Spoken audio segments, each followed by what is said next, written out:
That's nice. That's really nice. It's bright too. Yeah, even in the shop it's bright. Oh, then it just switched. Dang. That's so That's cool. so cool. Oh man, I wish I had a truck again. Just that it's switching all of the colors. That's really cool. Oh man, Dad is really gonna like this. I think Grandma might want to upgrade her M1s to these powered boards. Dang. Oh. I'm stoked. This is really cool.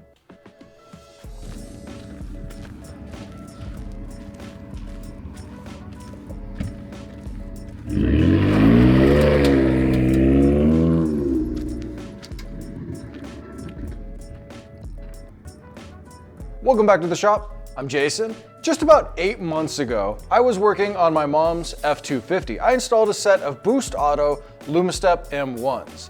Now, way back then, I had one major complaint. You know, my mom asked me, would I put them on my truck? And I said, no. I had the drop down steps and I'm lazy and I didn't want to step up this high. So being lazy, I really wanted steps that would fold down. There were a couple of problems though. Boost Auto didn't offer a fold down step. The truck that I had at the time, it had them. Well, now I don't have a truck, but my dad does. And guess what Boost Auto did? They listened to your complaints and they made a set of fold down, light up running boards, which we're gonna be installing today on my dad's 2015 F150. Let's go ahead and get the truck in the shop and get the old running boards off. So up underneath to get our old running boards off, we only have 6 nuts to take off. And I had asked my dad to throw a little lube on here weeks ago. Looks like he may have forgotten, but that's okay. They don't look like they've got too much rust, so I'm just gonna put a little bit of penetrant on all of them. Last thing we want is for these studs to come loose in the body or to strip them.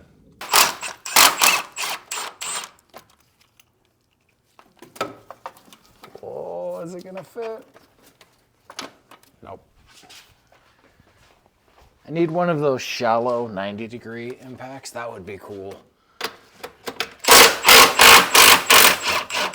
So what you're saying is you need Milwaukee to sponsor you? Dude, that's like the kind of stuff that dreams are made out of right there. Oh, that's stuck. We'll come back with the wrench.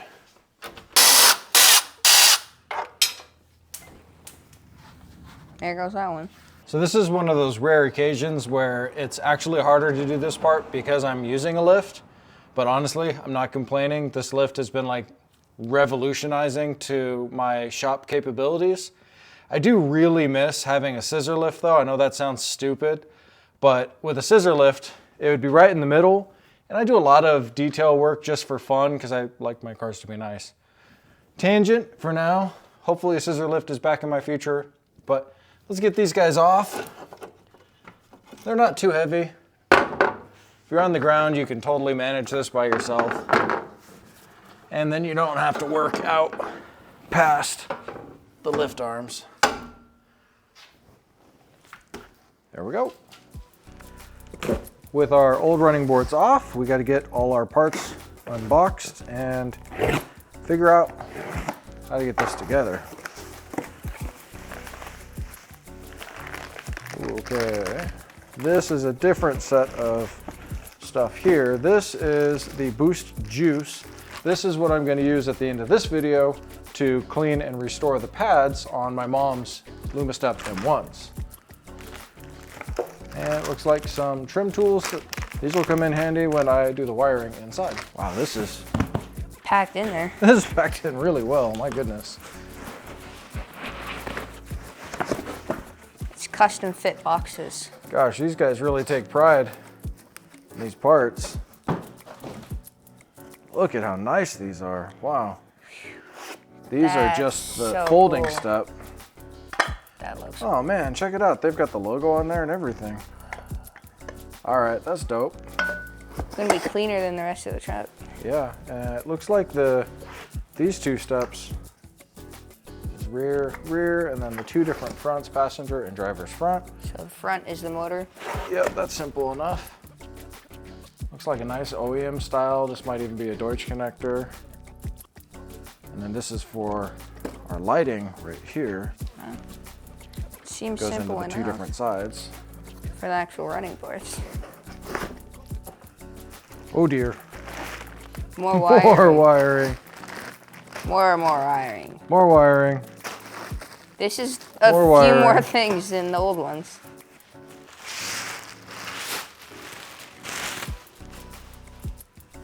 Oh yeah. Those are nice. This is where all the magic happens right here. Clear and green. I bet that means something. Maybe you should have read the instructions first. Hey. Don't go spitting logic at me.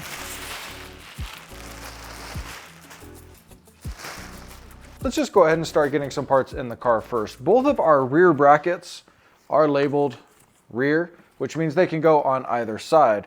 So we're gonna get the both rears on. We'll just film one side, they're the same on either. Let's start with the drivers.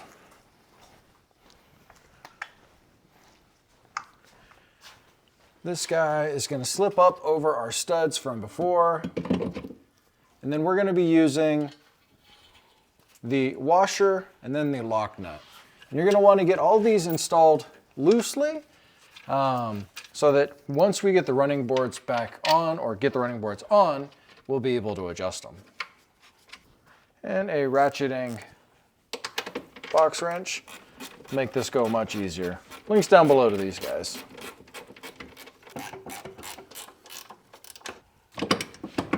Okay, just a tiny bit loose.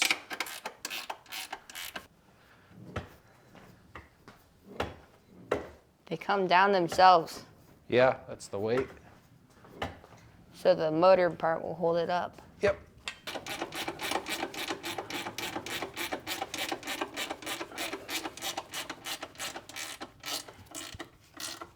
Now for our front brackets, they are different. We got passenger front and driver's front. And if you have a Super Duty, you're going to see these two metal brackets that you're going to need to use out of your kit and the instructions for those. Those help to space off the brackets just a little bit for variations in the Super Duty frame. Because we have an F150, we don't have to worry about that. So we're going to get our passenger side installed next. Just slide up and over our brackets. Remember, it's stud, bracket, washer, and then nut. The driver's side bracket, you can see, is a little bit offset. It's a completely different design than the passenger side. Easy to distinguish them. I think, as I'm looking at it, that's because of the e-brake cable right here. That cable could probably be quite in the way.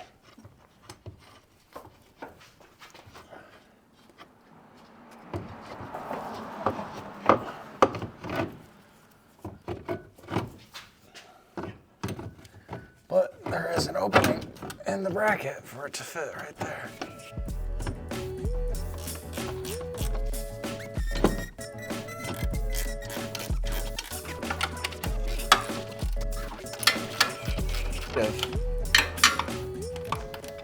That's not gonna fit.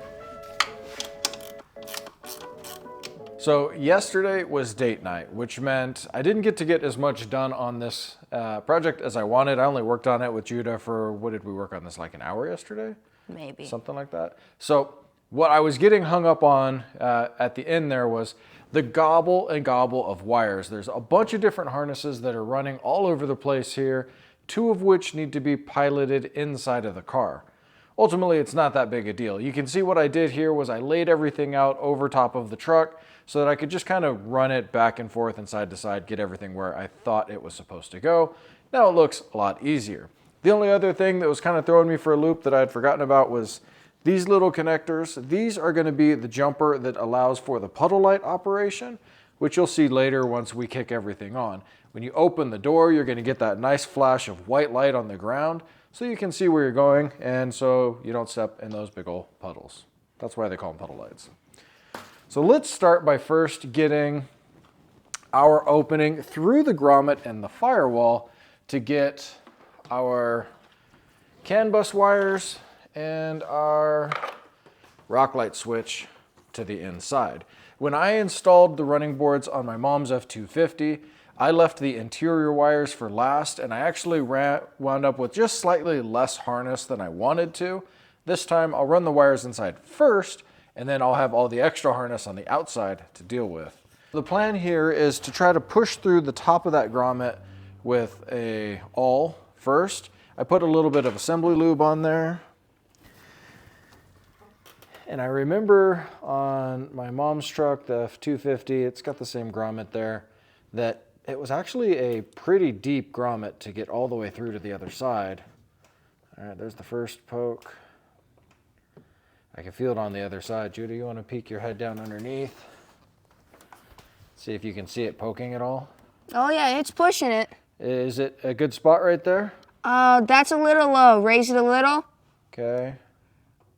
Let me back it up. How about like that? Go ahead and come. Oh, it's through. That's a good spot. Good spot? Yeah, it's all right. Okay. Okay. That's to the. Okay, that's the hole right there. It's through? Okay.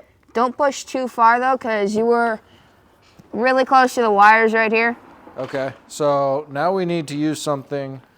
I want to poke through that side to this side, and then we can pull the wires through. So mounting up our wires to our fish tape, I'm going to go ahead and stagger them so that they fit through the grommet a lot easier. And I'm just going to give them a number of wraps, probably more wraps than I need, so that I don't lose them trying to pull through and have to do this more than once. Tell me when we're there. Okay, we got about 2 feet.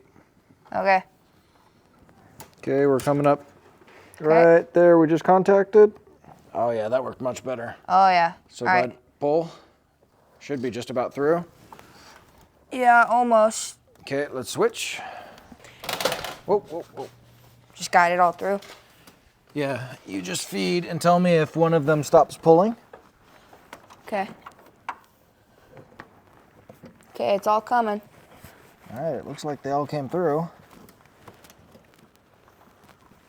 All good. All right, it's really tight on this side. I've got 1, 2, 3. I've got all 3 harnesses. Yep, everything is through.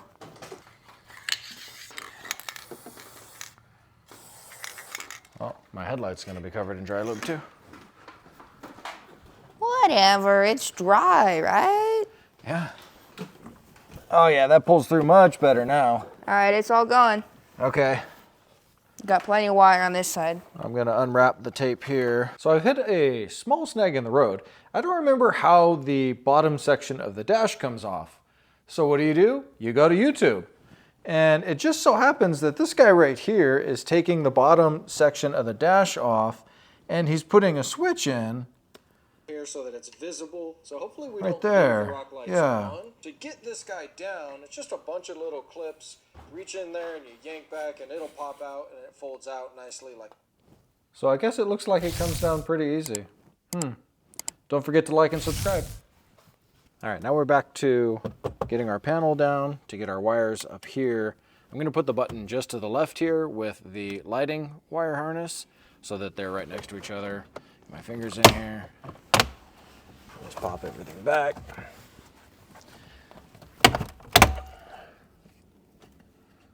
Looks like that clip didn't want to come apart too well, but all the rest of them did. So we can run the harness up and back here, keep it nice and safe. And right here, we need to be cognizant of where we put our hole because of our knee protector plate here. So we can't put the hole too far over, and we have a clip right there. So we're gonna put it right here. Go right here. We gotta go to 13/16. That went fast. Yeah, this drill bit pulls right in. Okay, one more step.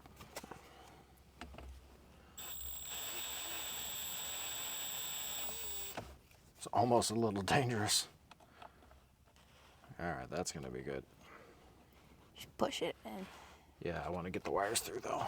Yeah. Okay, so our wire harness, we're gonna follow the same route as our CAN bus cable.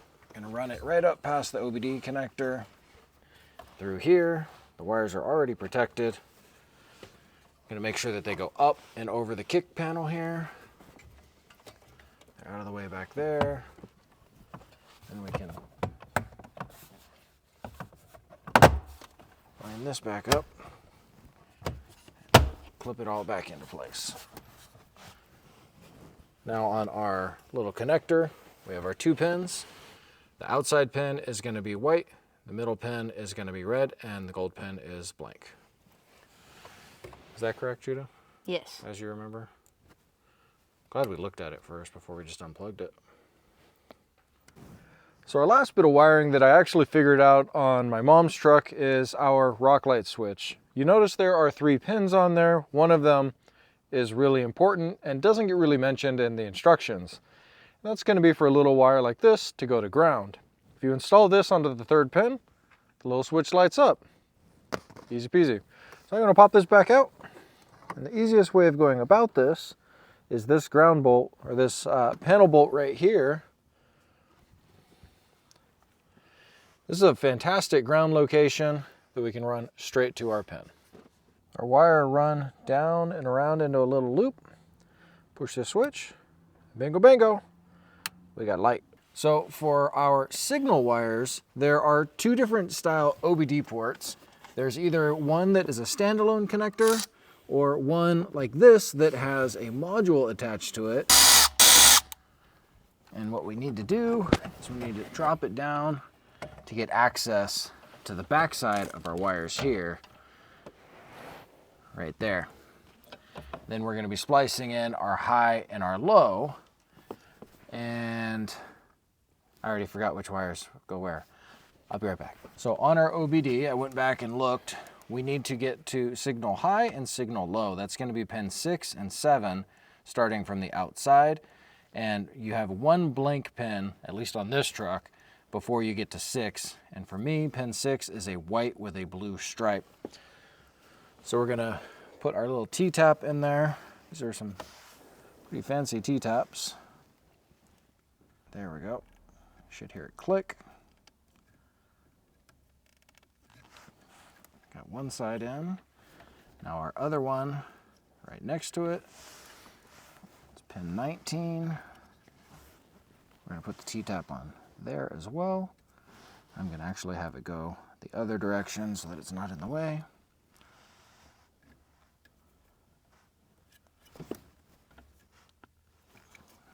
I didn't hear it click, but it looks clicked.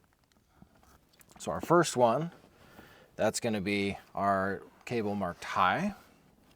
That's white with orange or red tracer. Looks like a red tracer maybe. We'll insert that. There it is.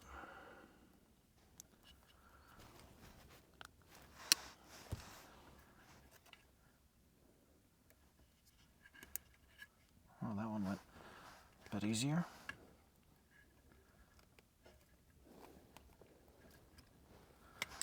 Okie dokie. Now we'll just stuff our OBD back in place and remount it. With our wires run to the inside, now we can work on tackling all the wires on the outside. I think the way that I'm going to run these is I'm going to run them up around the front of the core support and then back and around following. There are some harnesses underneath this trim panel. So we'll use our trim tools to pop the air nozzle off and this trim panel here.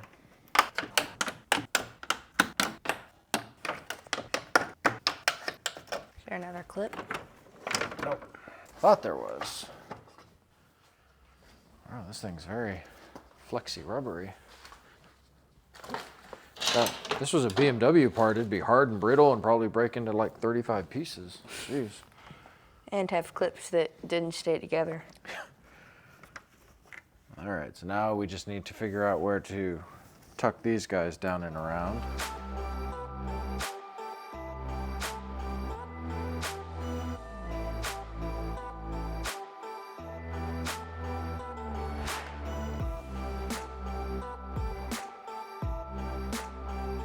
With our driver's side harness piloted or plumbed down through the fender liner, we're gonna plug in our puddle light harness here. We've got the other end of our pass-through harness for the lighting. We're gonna plug that in to our pass-through on the step. And then we have our lighting harness that we just passed from the top. Plug that in. And then we have one more. I think this is like a control or something. So those two, and we have our main power harness. It's gonna be a little hard to see, but it's up top here. Right there, that's where that's gonna plug in. This thing sees it easily. The camera? Yeah. Just gotta plug the right direction. There we go. Nice. Now all this is gonna get tied up top here, where the main harness is, just like this, so that it's all up and out of the way, and it will be safe. So we didn't want to take the K&N out, but it certainly made it much easier for wire management in this corner. We're gonna stuff all the extra wires right here in a bundle. And it also made it a lot easier to get down to my headlight connector, which is right here. We've got the halogens. We're looking at our connector from the back side. We've got pin 1, 2, 3, starting from the clip side. And we're gonna be connecting to pins 3 and 2. So we're gonna take our T-tap on pin 3, get that over and closed, lock that in place. And then our other one on pin 2, we're gonna go right next to it. Same story. Whoops. Whoops is always the sound you want to hear when doing electrical. Okay, and our adapter harness. The red and yellow goes to pin 3. And the blue goes to pin 2. And then white wire goes to white wire. White wire is going to go to white. This is going to be for our rock light switch. So we got to decide about how long we want this. I'm going to make it a little bit extra long.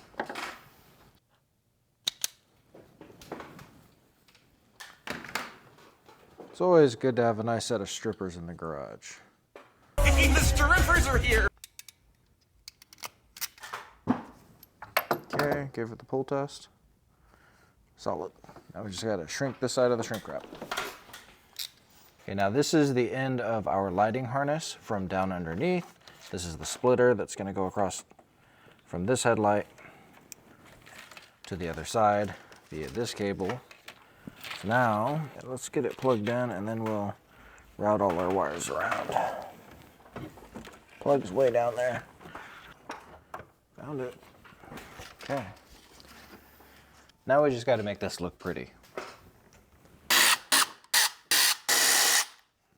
That's an insane amount of wiring to tuck away.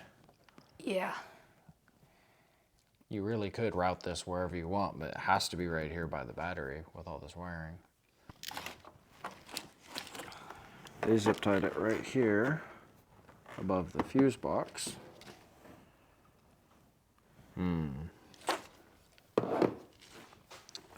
Gotta really figure out how to mitigate all of this harness. I still have all of this to contend with and all of that under there.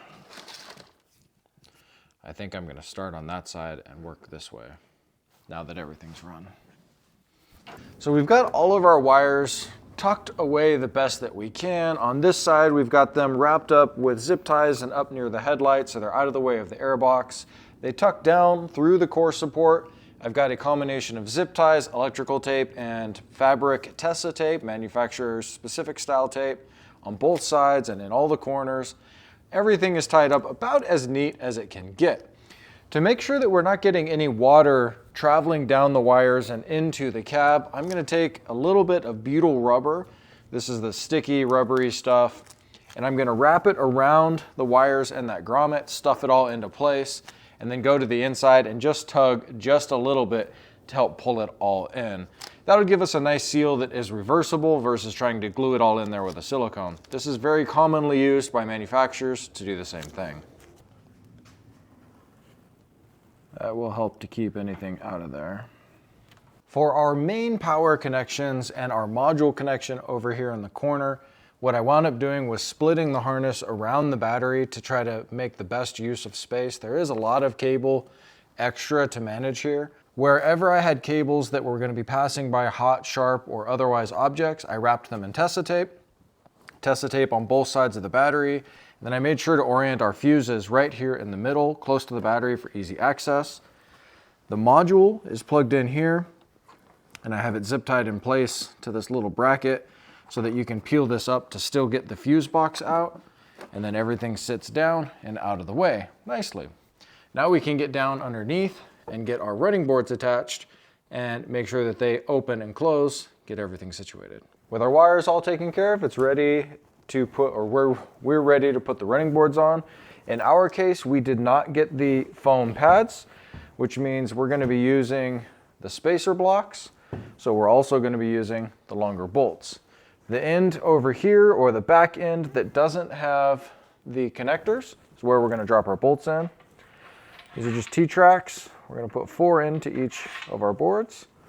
We're going to get them on the truck. There we go.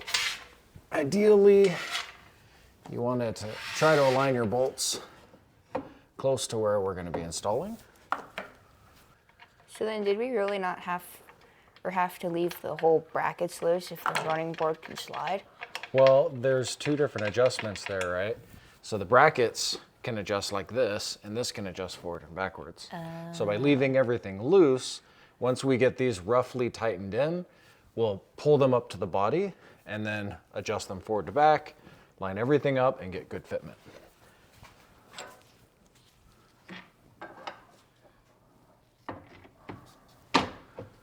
That aligns much easier that way. Yeah, as soon as I started tightening, I could feel, I saw the bracket move. With those snugged down, we're going to slide the board back and out of the way. That way, this rounded part of the fender isn't going to get caught. We're going to close the door and let the board go up, and we're going to help it up the first time. There we go. Now, we're going to set our front to back where we want it. And I think for me, I'm going to set it right in line with this rear door. About right there. That'll be easy to replicate on the other side. And we're just about in line with the front door now. Small hardware like this doesn't need to be significantly tight. So getting it tight with a really short handled wrench means that you're very unlikely to break it. Tightening down the running boards first allowed both brackets to be parallel with one another. If we tightened one of the brackets or both of them first, the brackets could be twisted, which would make it difficult to line up our running board. So what we did was we pulled the wire channel out of this, and we're just going to shorten the length here so that we don't have to worry about retaining this wires up in there, because it's a little thick and short with the amount of space that we have in front of our bracket. So just pulling this through, we can adjust everything on this side. And then these we'll just wrap up to the top with the rest of our bundle. Very nice. One of my complaints with my M1 running boards was the cable management. There really needed to be somewhere for the cable to go. This is perfect. Even though I wasn't able to use the channel, there's not enough here for me to possibly worry about. And all the connectors are water sealed with the O-rings. Very cool. One of the last things that we need to do as far as wire management is under the dash. And well, in my old age, I don't flex like I used to. So I've got my helper. I still don't flex very well. You don't flex very well, but man, do you fit in there a lot better than I do. He's getting it done.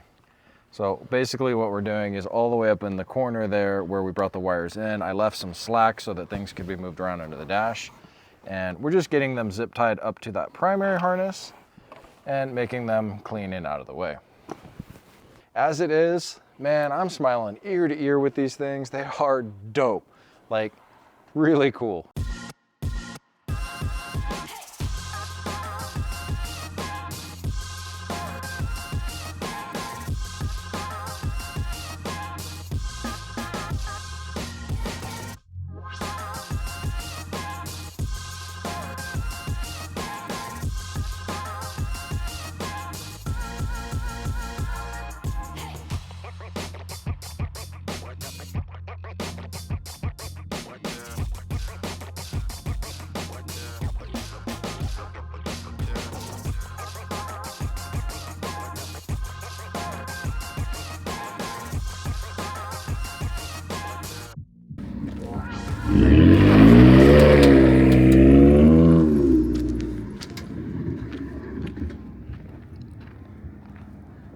Well, as you can see, these things operate exactly as they're supposed to.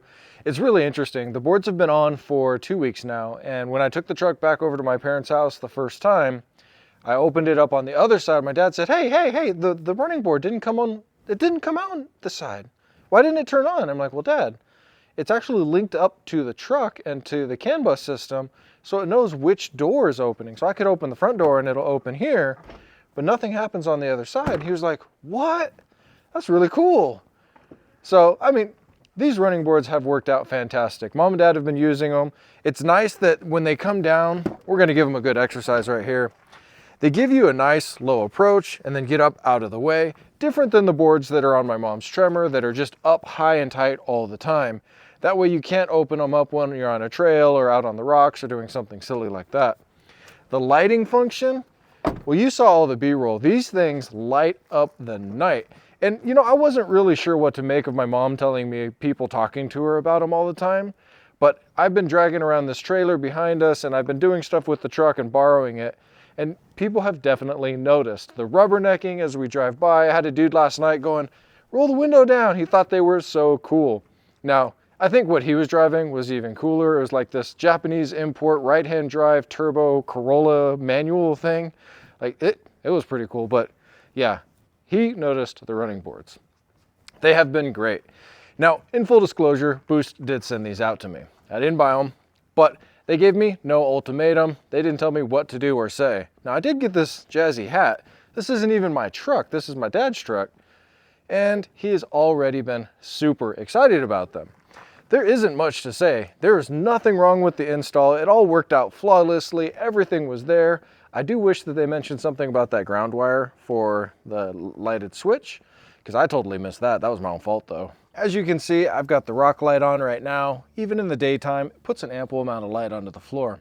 If you're looking to get a set of these steps for your ride, take a look at my link down below. I don't get a cut of anything. It just lets them know that you saw this video, you thought I did a good enough job to let you know how awesome these things are, and you wanted a set for your truck. I really appreciate you watching. Like, subscribe, comment. Let me know if you have them, if you've used them, or if you're gonna pick up a set. I really do appreciate it. I'll see you in the next one.